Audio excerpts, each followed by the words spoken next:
கிறிஸ்தவங்க தங்களுடைய மதத்தை பரப்புறதுக்காக, தங்களுடைய மதத்தை சிறந்ததுன்னு காட்டுறதுக்காக பயன்படுத்துகின்ற ஒரு தந்திரம் ஜெபம். எங்கள் தேவன் உயிரோடு இருக்கிறார், அவர் சர்வ வல்லமை உள்ளவர், அவர் ஜெபத்தை கேட்கின்றவர், பதில் கொடுக்கின்றவர், எங்கள் ஜெபங்கள் வல்லமை உள்ளவை அப்படின்னு மற்றவங்ககிட்ட ரொம்ப பெருமைப்பட்டுக்குவாங்க.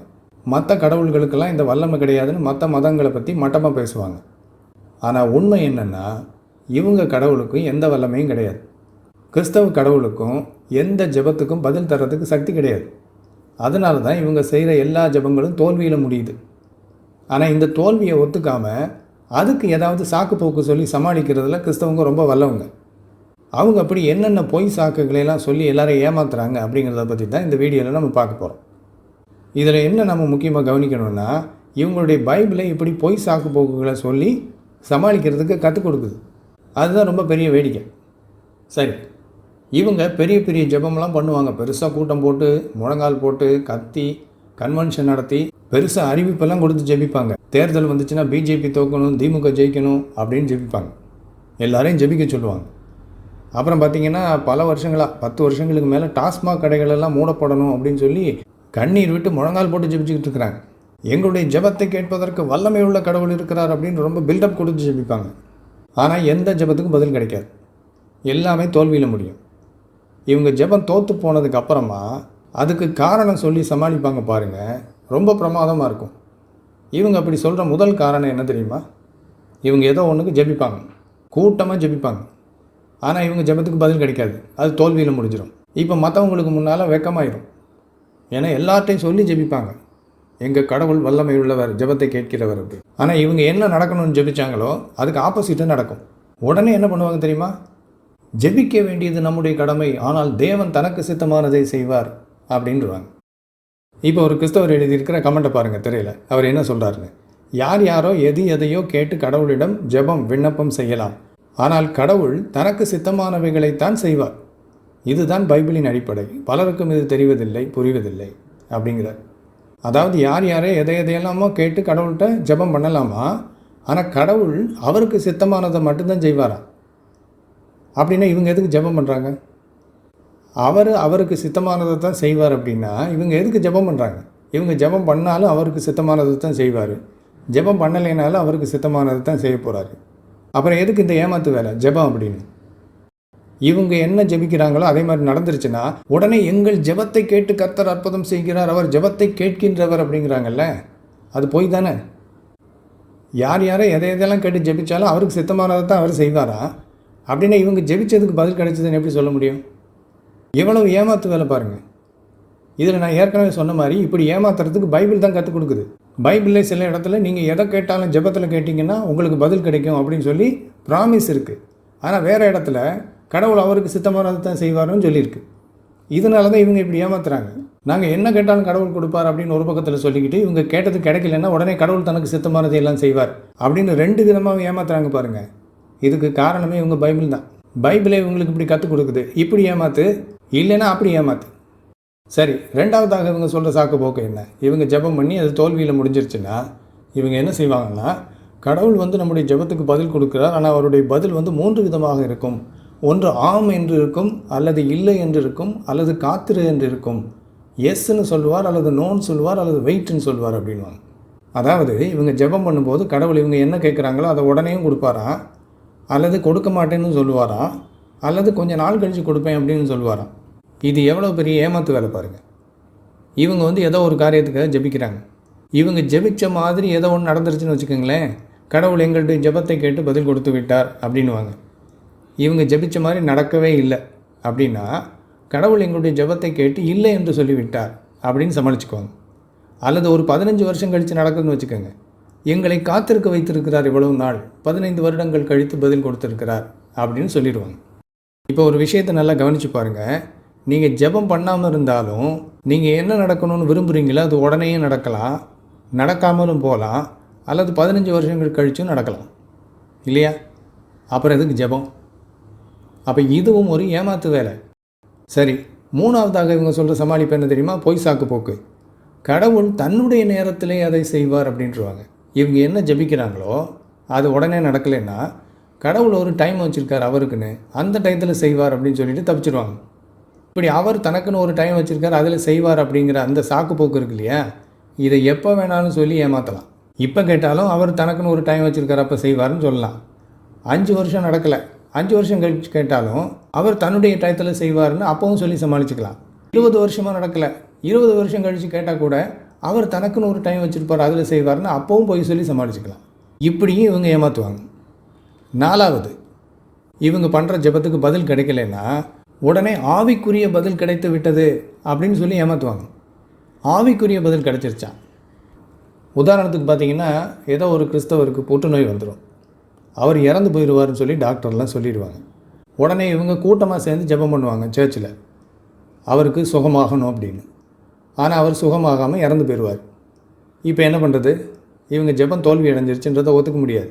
அதனால் கர்த்தர் நம்முடைய ஜெபத்தை கேட்டு ஆவிக்குரிய பதிலை கொடுத்து விட்டார், அவருடைய ஆத்துமாவை காப்பாற்றி விட்டார், பரலோகத்திற்கு கொண்டு போய் விட்டார், இப்பொழுது அவர் தேவனுடைய பாதத்திலே சுகமாக வாழ்ந்து கொண்டிருக்கிறார் அப்படின்னு ஒரு பொய்யை சொல்லுவாங்க. இவங்க ஜெபிச்சது எதுக்கு? அவருடைய புற்றுநோய் சரியாகி அவர் இந்த உலகத்தில் வாழணும் அப்படிங்கிறதுக்கு. அந்த ஜெபம் தோல்வியில் முடிஞ்சிருச்சு. அதை ஒத்துக்கணுமா இல்லையா? அதை ஒத்துக்காமல் ஆவிக்குரிய பதிலை கொடுத்து விட்டார் கர்த்தர், அவரை பரலோகத்துக்கு கொண்டு போயிட்டார், சொர்க்கத்தில் இருக்கிறார் அவருன்னு சொல்லி எல்லாரையும் முட்டாளாக்க பார்ப்பாங்க. அடுத்தது, இவங்க ஜெபம் தோல்வி அடைகிறப்போ இவங்க சொல்கிற 5வது சாக்கு போக்கு என்ன தெரியுமா? தேவன் இதை விட நல்ல திட்டத்தை வைத்திருக்கிறார் அப்படின்வாங்க. இவங்க ஜெபம் பண்ணது ஒரு காரியத்துக்காக, அது நடந்திருக்காது. இப்போ உடனே தேவன் இதை விட சிறந்த திட்டத்தை வைத்திருக்கிறார் அப்படின்னு சொல்லி சமாளிக்க பார்ப்பாங்க. இப்போ நல்லா யோசிச்சு பாருங்கள். இதே மாதிரி ஒரு இந்துவும் சொல்லுவார், ஒரு முஸ்லீமும் சொல்லுவார். அவங்க எதுக்காக ஜெபம் பண்ணுவாங்க, பிரார்த்தனை பண்ணுவாங்க, தொழுகை பண்ணுவாங்க. அது நடக்காது. நடக்காதப்போ அல்லாஹ் வந்து இதை விட பெரிய நல்ல திட்டத்தை வைத்திருக்கிறார்னு முஸ்லீம் சொல்லுவார். இந்து என்ன சொல்லுவார்? என்னுடைய முருகப்பெருமான் இதை விட நல்ல சிறந்த ஒன்றை தருவதற்காக என்னை காத்திருக்க வைத்திருக்கிறார் அப்படின்னு சொல்லி அவரும் சமாளிப்பார். அப்புறம் எப்படி கிறிஸ்தவங்க மட்டும் எங்களுடைய ஜெபம் வல்லமை உள்ளதுன்னு சொல்ல முடியும்? எல்லாருமே இப்படி போய் சொல்லி சமாளிக்கலாம். அவங்க என்ன கேட்டாங்களோ அவங்க கடவுள்கிட்ட, அது கிடைக்கலன்னா உடனே எங்களுடைய கடவுள் இதை விட நல்ல திட்டத்தை வைத்திருக்கிறார் எங்களுக்காக அப்படின்னு சொல்லி சமாளிச்சுக்குவாங்க. அப்புறம் எப்படி கிறிஸ்தவ கடவுள் தான் சிறந்த கடவுள்னு நீங்கள் சொல்கிறீங்க? 6வது சாக்கு போக்கு என்ன தெரியுமா? இவங்க ஜெபத்துக்கு பதில் கிடைக்கலன்னா நாங்கள் தொடர்ந்து ஜெபிக்க வேண்டும் என்று கர்த்தர் விரும்புகிறார் அப்படின்றவாங்க. இவங்க தொடர்ந்து ஜெபிக்கணும்னு கர்த்தர் விரும்புகிறாராம். அதாவது ஜெபிச்சுக்கிட்டே இருக்கணுமா, அதுக்காக எங்களுடைய ஜெபத்துக்கு உடனே அவர் பதில் கொடுக்கல அப்படிங்கிறார். இப்போது நான் ஏற்கனவே சொன்னேன் பார்த்தீங்களா, இவங்க சொல்கிற நிறைய பொய்கள் பைபிளில் இருக்குது அப்படின்னு. இதுவும் ஒரு பொய். பைபிளில் இடைவிடாமல் ஜெபம் பண்ணுங்கள்னு ஒரு வசனம் இருக்குது. எதுக்கு? ஏன்னா பைபிள் எழுதின காலகட்டத்திலே அவங்க பண்ணுற ஜெபத்துக்கெல்லாம் பதில் கிடைக்கல, தோல்வியில் முடிஞ்சிருக்கு. அப்போ அன்னைக்கு இருந்த இந்த அப்போஸ்தலர்கள், இந்த பைபிளை எழுதினவங்கள்லாம் ஜனங்களை ஏமாத்துறதுக்காக இப்படி ஒரு வசனத்தை எழுதி வச்சுருக்காங்க. உங்கள் ஜெபத்துக்கு பதில் கிடைக்கலையா, தொடர்ந்து ஜெபம் பண்ணுங்கள், இடைவிடாது ஜெபம் பண்ணுங்கள், விழித்திருந்து ஜெபம் பண்ணுங்கள் அப்படின்னு அன்னைக்கு சமாளிக்கிறதுக்கு சொன்ன பொய். அந்த பொய்யை எடுத்து நம்மகிட்ட சொல்லுவாங்க இவங்க. இந்த பொய்யை எப்போ வேணாலும் சொல்லலாம். 10 வருஷமாக நடக்கலை, அப்போ கேட்டாலும் கர்த்தர் தொடர்ந்து ஜெபிக்க வேண்டும் என்று விரும்புகிறார் அப்படின்னு சொல்லிக்கிட்டு அப்படியே காலத்தை ஓட்டிக்கிட்டே இருக்கலாம். சரி, 7வதாக இவங்க சொல்கிற சாக்குப்போக்கு என்ன தெரியுமா? தேவன் மோடி மூலமாகவும் தன் திட்டத்தை நிறைவேற்றுவார் அப்படின்னுவாங்க. எப்போ சொன்னாங்க தெரியுமா? 2019 வருஷம் பாராளுமன்ற தேர்தல் நடந்தது இந்தியாவில். அதுக்கு முன்னால் 5 வருஷம் பிஜேபி ஆட்சியில் இருந்தது, மோடி பிரதமராக இருந்தார். இப்போ 2019 வருஷம் எலெக்ஷன் நடக்குது. அந்த தேர்தலில் மோடி தோற்று போகணும், பிஜேபி தோற்று போகணும்னு சொல்லி இந்தியா முழுவதும் கிறிஸ்தவங்க கூட்டம் கூட்டமாக ஜெபம் பண்ணாங்க, ஆன்லைன் ஜெபம் பண்ணாங்க, உபவாச கூட்டம் நடத்தினாங்க, கண்ணீர் விட்டு ஜெபம் பண்ணாங்க. அதில் வேறு அவர் தோற்று போவார்னு கர்த்தர் எங்களுக்கு வாக்கு கொடுத்துருக்கிறாருன்னு சொல்லி ஜெபிச்சாங்க, சவால் விட்டு ஜெபம் பண்ணாங்க. ஆனால் என்ன நடந்தது? அந்த தேர்தலையும் பிஜேபி ஜெயிச்சு மோடி திரும்பவும் பிரதமர் ஆனார். உடனே என்ன பண்ணாங்க தெரியுமா? மோடியை வைத்தும் கர்த்தர் தன்னுடைய திட்டத்தை நிறைவேற்றுவார் அப்படின்னு மிகப்பெரிய ஒரு பொய்யை சொன்னாங்க. இதுவும் இவங்க ஜெபம் தோல்வி அடையும் போது சமாளிக்கிறது சொல்கின்ற பொய் சாக்கு. மோடியை வைத்தும் கர்த்தர் தன்னுடைய திட்டத்தை நிறைவேற்றுவார்னா மோடி தோக்கணும்னு எதுக்கு ஜெபம் பண்ணாங்க? இது ஏமாத்து வேலை தானே. அடுத்து இவங்க சொல்கிற சாக்குப்போக்கு, 8வது சாக்குப்போக்கு என்ன தெரியுமா? ஜெபம் தேவனை மாற்றுவதற்காக அல்ல, நம்மை மாற்றுவதற்காக அப்படின்றவாங்க. இவங்க ஏதோ ஒரு காரியம் நடக்கணுங்கிறதுக்காக ஜெபம் பண்ணுவாங்க. இவங்க ஜெபம் பண்ணது நடக்காது. உடனே ஜெபம் வந்து தேவனை மாற்றாது, தேவன் என்ன செய்யணும்னு திட்டத்தோடு இருக்கிறாரோ அதைத்தான் அவர் செய்வார். ஆனால் ஜெபிக்கிறது எதுக்குன்னா தேவனுடைய திட்டத்தை நாம் மாற்றுவதற்காக அல்ல, மாறாக தேவனுடைய திட்டத்திற்கு ஏற்றபடி நம்மை மாற்றிக்கொள்வதற்காக அப்படின்னு பயங்கரமாக ஒரு பொய்யை சொல்லுவாங்க. இதுக்கு என்ன அர்த்தம்? ஜெபம் தேவனை மாற்றுவதற்காக அல்ல, நம்மை மாற்றிக்கொள்வதற்காக அப்படின்னா என்ன மாற்றம் வரும்? என்ன மாற்றம் தெரியுமா? ஜெபம் பண்ணும்போது ஒரு வேஷத்தை போட்டு ஏமாற்றலாம். ஜெபம் பண்ணி முடிச்சதுக்கப்புறம் வேஷத்தை மாற்றி இன்னொரு வேஷத்தில் ஏமாற்றலாம். ஜெபம் பண்ணுறதுக்கு முன்னால் எங்களுடைய தேவன் வல்லமை உள்ளவர், அவர் ஜெபத்தை கேட்கிறவர், எங்களுடைய ஜெபத்துக்கு வல்லமை இருக்கிறது, நாங்கள் என்ன கேட்கிறோமோ அதை கொடுக்கிறேன் என்று அவர் வாக்கு கொடுத்துருக்கிறார் அப்படின்னு சொல்லி ஏமாற்றுவாங்க. இவங்க பண்ண ஜெபத்துக்கு பதில் கிடைக்கல, தோல்வியில் முடிஞ்சிருச்சுன்னா உடனே நாங்கள் ஜெபிப்பதை விட கர்த்தர் பெரிய திட்டத்தை வைத்திருக்கிறார், அல்லது அவருடைய சித்தத்தை தான் அவர் செய்வார், அல்லது அவர் தன்னுடைய நேரத்திலே அதை செய்வார், அல்லது அவர் எங்களை தொடர்ந்து ஜெபிக்க சொல்கின்றார், அல்லது தேவன் மோடி மூலமாகவும் தன்னுடைய திட்டத்தை நிறைவேற்றுவார் அப்படின்னு பலவிதமான பொய்களை சொல்லி ஏமாற்றலாம் இன்னொரு வேஷம் போட்டு. இந்த மாற்றத்தை தான் சொல்கிறாங்க. நாங்கள் முன்னால் ஒன்று பேசுவோம், அதுக்கப்புறம் வேறு ஒன்று பேசுவோம். சரி, 9வதாக இவங்க சொல்கிற ஒரு பொய் சாக்கு போக்கு என்ன சொல்லுவாங்க தெரியுமா? ஜெபம் தோல்வி அடைஞ்ச உடனே கர்த்தர் பெரியவர், அவர் இறையாண்மை உள்ளவர், அவரை நம்ம கேள்வி கேட்க முடியாது அப்படின்வாங்க. கடவுள் ரொம்ப பெரியவரா, அவருக்கு இறையாண்மை இருக்குதா, அவர் சாவரினா, அதனால் நாம் அவரை கேள்வி கேட்க முடியாதுன்னுவாங்க. அவர் என்ன பண்ணாலும் நாம் ஒன்றும் கேட்கக்கூடாது. இதுதான் உலகத்தில் இருக்கிற எல்லா கல்ட் குரூப்லையும் இருக்கிற பழக்கம். அவங்க குரூப் லீடரை நீங்கள் கேள்வி கேட்கக்கூடாது. அவங்க குரூப்பினுடைய தலைமை என்ன சொல்லுதோ அதை கேள்வி கேட்குறதுக்கு உங்களுக்கு எந்த விதமான அதிகாரமும் கிடையாது. அவங்க என்ன சொன்னாலும் அப்படியே அடங்கி இருக்கணும். இந்த கல்ட் குரூப் மெக்கானிசம் இருக்கு இல்லையா, கல்ச்சர், கலாச்சாரம், இதுதான் கிறிஸ்தவத்துலேயும் இருக்குது. அவங்க கடவுள் என்ன பண்ணாலும் நம்ம கேள்வி கேட்கக்கூடாதான். அப்போ இதிலேருந்து நீங்கள் புரிஞ்சுக்கணும், கிறிஸ்தவம் என்பதும் ஒரு கல்ட் குரூப். சரி, அடுத்து 10வதாக இவங்க சொல்கிற சாக்கு போக்கு என்ன? தேவன் நம்முடைய நன்மைக்காக சில சமயம் கேட்டதை கொடுக்க மாட்டார் அப்படின்றாங்க. இவங்க ஜெபம் பண்ணுவாங்க, வல்லமையாக ஜெபிப்பாங்க, கூட்டம் போட்டு ஜெபிப்பாங்க, இப்படி நடக்கணும் அப்படின்னு, நடக்க போகுது அப்படின்னு கர்த்தர் வாக்கு கொடுத்துருக்கிறான்னு சொல்லி ஜெபிப்பாங்க. ஆனால் நடக்காது. நடக்கலைன்னு தேவன் நம்முடைய நன்மைக்காக சில சமயம் கேட்டதை கொடுக்க மாட்டார் அப்படின்றாங்க. இது எப்படிப்பட்ட ஒரு ஏமாத்து வேலைன்னா, நான் ஏற்கனவே சொன்னேன் பார்த்தீங்களா, ஒருத்தருக்கு கேன்சர் அவர் இறந்து போயிடுவார்னு டாக்டர் சொன்னதுக்கப்புறம் இவங்க கர்த்தர் வல்லமை உள்ளவர், அற்புதம் செய்கின்றவர், நாம் ஜெபிச்சோன்னா புற்றுநோயெல்லாம் குணப்படுத்த வல்லமை உள்ளவர்னு சொல்லி கூட்டமாக சேர்ந்து ஜெபம் பண்ணிவிட்டு அந்த பேஷண்ட் இறந்த உடனே தேவன் நம்முடைய நன்மைக்காக சில சமயம் கேட்டதை கொடுக்க மாட்டார் அப்படின்வாங்க. புற்றுநோயில் இருக்கிறவர் குணமாகி இந்த உலகத்தில் வாழணும் அப்படின்னு சொல்லி இவங்க எதுக்கு ஜெபிச்சாங்க? அது நன்மைங்கிறதுனால தானே. அது நன்மை இல்லைன்னா அந்த பேஷண்ட்டுடைய குடும்பத்துக்கு இவங்க முதவே சொல்லணும்ல, இந்த பாஸ்டரும் சபையில் இருக்கிற தலைவர்களும். அப்போ சொல்ல மாட்டாங்க, கர்த்தர் சுகமாக்க வல்லவர், அவர் அற்புதங்களை செய்கின்றவர், விசுவாசத்தோடு கேட்டால் அவர் எதையும் கொடுப்பார் அப்படின்னு சொல்லி பொய்யான வாக்குத்தத்தங்களை கொடுத்து ஜெபிச்சு ஜெபம் தோல்வி அடைஞ்சதுக்கு அப்புறமா கர்த்தர் சில சமயம் நம்முடைய நன்மைக்காக சிலதை கொடுக்க மாட்டார் அப்படின்னு சொல்லி பொய் சொல்லி அந்த குடும்பத்தை ஏமாற்றி நம்ப வைப்பாங்க, ஊரையும் ஏமாற்ற பார்ப்பாங்க. சரி, 11வதாக இவங்க சொல்கிற பொய் சாக்கு போக்கு என்ன தெரியுமா? இவங்க ஜெபம் பண்ணது தோல்வியில் முடிஞ்சிருச்சுன்னா தேவன் ஞானம் உள்ளவர், நமக்கு புரியலைன்னாலும் அவருக்கு புரியும் அப்படின்ட்டுருவாங்க. இவங்க ஏதோ ஒரு காரியம் நடக்கணும்னு ஜெபம் பண்ணுவாங்க, நாங்கள் கேட்டால் கர்த்தர் கொடுக்கின்றவர், அவர் ஜெபத்தை கேட்கின்றவர் அப்படிலாம் சொல்லி விளம்பரப்படுத்தி ஜெபம் பண்ணுவாங்க. இவங்க ஜெபம் பண்ணது நடக்கலைன்னா தேவன் ஞானம் உள்ளவர், அவருக்கு புரியும், நமக்கு புரியாது அப்படின்னு சொல்லி சமாளிக்க பார்ப்பாங்க. இப்போ யோசிச்சு பாருங்கள், ஒருத்தருக்கு உடம்பு முடியல, அவரை ஹாஸ்பிட்டல் கொண்டு போகிறாங்க, அவருக்கு ஒரு ஆப்ரேஷன் பண்ணணும்னு சொல்லி ஹாஸ்பிட்டல் டாக்டர் சொல்லிட்டார். ஆப்ரேஷன் முடிஞ்சு அந்த பேஷண்ட் இறந்து போயிட்டார். இப்போது அந்த ஹாஸ்பிட்டலுடைய நிர்வாகம் அந்த குடும்பத்துக்கு பதில் சொல்கிறாங்க. என்ன சொல்கிறாங்க தெரியுமா? அந்த டாக்டர் ஞானம் உள்ளவர், நமக்கு புரியலைன்னாலும் அவருக்கு புரியும் அப்படின்னு சொல்கிறாங்க. உங்களுக்கு புரியாதுன்னு ஒன்று சொல்கிறாங்க அப்படின்னாலே உங்களை ஏமாற்ற பார்க்குறாங்க அப்படிங்கிறத புரிஞ்சுக்கணும். இதே வேலையை தான் இந்த கிறிஸ்தவங்களும் செய்கிறாங்க. தேவன் ஞானம் உள்ளவர், அவருக்கு புரியும், நமக்கு புரியாது, நாமெல்லாம் மனிதர்கள். உங்களுக்கு புரியாதுன்னா அப்புறம் எதுக்கு பிரச்சாரம் பண்ணுறீங்க கடவுள் நல்லவர், அவர் வல்லமை உள்ளவர் அப்படின்லாம்?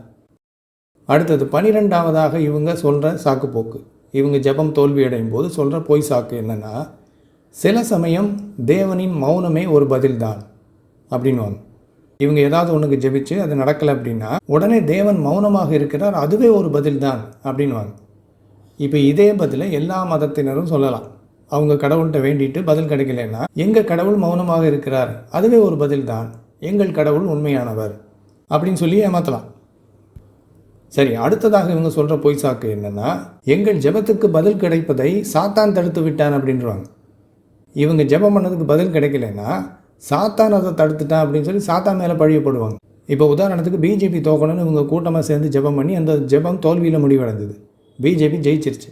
இப்போ இதை சமாளிக்கணும். இப்போ இதுக்கு சாத்தா மேலே பழிய போட்டாங்க. சாத்தா தேர்தல் முடிவு மாற்றிட்டான் அப்படின்னு. அதாவது சாத்தா ஆர்எஸ்எஸ்காரங்களை பயன்படுத்தி இவிஎம் மெஷின் இருக்குல்ல, அதுல எல்லாம் விளையாண்டு திருட்டுத்தனம் பண்ணி பிஜேபியை ஜெயிக்க வச்சுட்டாங்க அப்படின்னு சொல்லி கிறிஸ்தவங்க சொன்னாங்க. பாருங்கள் ஒரு கமெண்ட்டை, ஒரு கிறிஸ்தவர் எழுதியிருக்கிற கமெண்ட்டை இப்போ திரையில் பாருங்கள். என்ன சொல்கிறார் பார்த்தீங்களா? Not BJP won, it is won by EVM machine. அப்போ இதுலேருந்து என்ன தெரியுது? இவங்க கிறிஸ்தவ கடவுளுக்கு ஒரு வல்லமையும் கிடையாது. இவங்க எல்லாம் சேர்ந்து கூட்டமாக அவரை பார்த்து ஜெபிப்பாங்க ஏதோ ஒன்று நடக்கணும்னு. அவரும் பதில் கொடுத்துருவார். ஆனால் அந்த பதிலை சாத்தான் தடுத்துருவான். ஏதாவது திருட்டுத்தனம் பண்ணி அதுக்கு எதிர்மாறாக ஏதாவது நடக்க வச்சுருவான். இவங்க கடவுளால் ஒன்றும் செய்ய முடியாது. இதை இவங்களே ஒத்துக்கிறாங்க.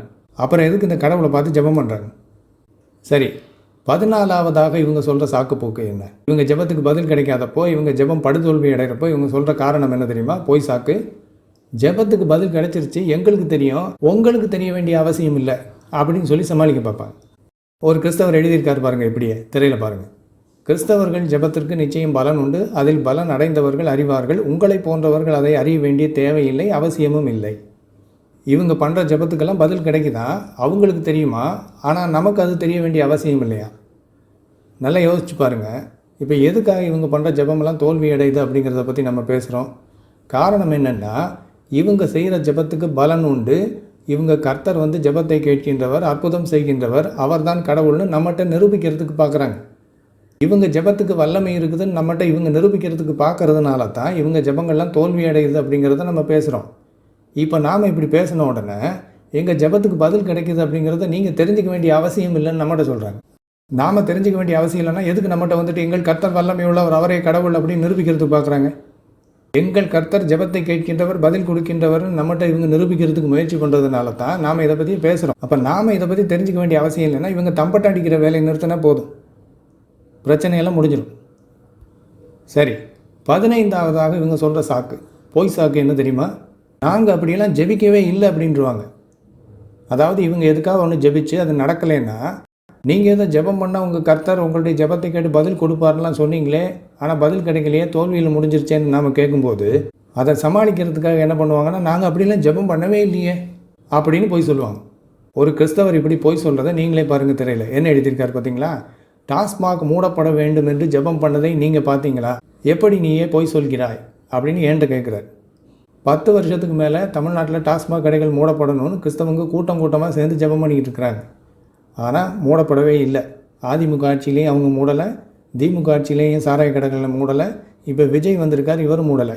இவர் 717 கடைகளை மூடுறதாக அறிவிப்பு கொடுத்துருக்கிறார். அது எதுக்கு? அந்த கடைகள் இருக்கிற இடங்களுக்கு பக்கத்தில் வழிபாட்டு தலங்கள், பள்ளிக்கூடங்கள், பேருந்து நிலையங்கள் இருக்கிறதுனால 500 மீட்டர் சுற்றளவில் அந்த கடைகளை மட்டும்தான் மூடுறாங்க. மற்ற 4000த்துக்கு மேற்பட்ட சாராய கடைகளை, டாஸ்மாக் கடைகளை மூட போகிறது கிடையாது. விஜய் அவர்களுடைய ஆட்சியிலையும் டாஸ்மாக் கடைகள் மூடப்படாது. அப்போ டாஸ்மாக் கடைகள் மூடப்படணும்னு இவங்க 10 வருஷத்துக்கு மேலே ஜெபம் பண்ணதெல்லாம் வேஸ்ட்டு. இதை ஒரு வீடியோவில் நான் சுட்டி காட்டி பேசினப்போ தான் இந்த கிறிஸ்தவர் இப்படி பதில் கொடுத்துருக்கார். டாஸ்மாக் கடைகள் மூடப்படணும்னு நாங்கள் ஜெபம் பண்ணது நீங்கள் பார்த்தீங்களா, ஏன் போய் சொல்கிறீங்கன்றார். அதாவது இவங்க டாஸ்மாக் கடைகள் மூடப்படணும்னு ஜெபம் பண்ணவே இல்லைங்கிறார். இப்படியும் இவங்க போய் சொல்லி சமாளிப்பாங்க. எதுக்காக இவங்க ஜெபம் பண்ணி அது நடக்கலைன்னா, நாங்கள் அப்படி ஜெபிக்கவே இல்லையே, நீங்கள் பார்த்தீங்களா? அப்போது கிறிஸ்தவம் உண்மைன்னு காட்டுறதுக்காக கிறிஸ்தவர்கள் ஜெபத்தை ஒரு தந்திரமாக பயன்படுத்துகிறாங்க, ஒரு கருவியாக. எங்கள் கர்த்தர் ஜெபத்தை கேட்கின்றவர், எங்கள் ஜெபத்துக்கெல்லாம் வல்லமை இருக்குது அப்படின்னு. ஆனால் இவங்க ஜெபத்துக்கு எந்த விதமான வல்லமையும் கிடையாது. இவங்க கர்த்தர் ஜெபத்தை கேட்கிறவரும் கிடையாது, பதில் கொடுக்குறவரும் இல்லை. இதை நாம் விளக்கி சொல்லும்போது உடனே சமாளிக்கிறதுக்காக இவங்க இவ்வளவு பொய் சாக்குகளை சொல்கிறாங்க. 15 விதமான சாக்கு போக்குகளை இந்த வீடியோவில் பார்த்தோம். இதுக்கு மேலேயும் இருக்குது, ஆனால் இது போதும். அப்போ இதிலேருந்து என்ன புரிஞ்சுக்கணும்? பைபிள் மட்டும் இல்லை, கிறிஸ்தவம் என்கின்ற மார்க்கமும் பொய்யும் புரட்டும் நிறைந்தது தான். பொய் சொல்லி தான் இவங்க மதத்தை காலங்காலமாக வளர்த்துருக்குறாங்களே தவிர இவங்களுடைய மதத்தில் எந்த விதமான உண்மையும் கிடையாது.